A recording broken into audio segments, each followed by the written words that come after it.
hakuri za ka yi ni ma kada ka cije ni tsakanin da kai akwai amana wuya ce ta kai wuya shi yasa na dawo ƙauye na tuna cewa babana ya mutu ya bar min jaki mutuwa za ka yi ka gani ma ko wallahi kira na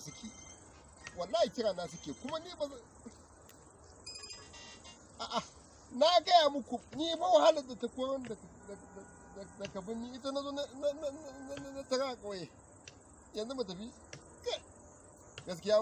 duk wanda ya sanadiyar dawo da ni ƙauye ya ce sai na yi noma to shi kenan ba zan masa neman mummuna addu'a ba amma duk wanda ya sanadiyar dawo ƙauye shi kenan mu je jaki tsallaka za ka da ni wallahi hawa zan yi sai dai ka tsallaka da ni mu je ba ka kai ka tsallaka da ni inda ya zaɓen nan to kaga shi ma jakin ya ce ba zai tsallaka da ni ba to mu tsallaka tare da ni fitar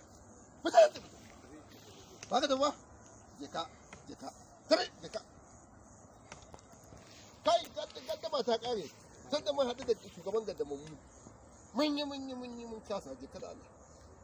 jakin nan fa to shi ke ina yi ba ka tsaya a gaban nan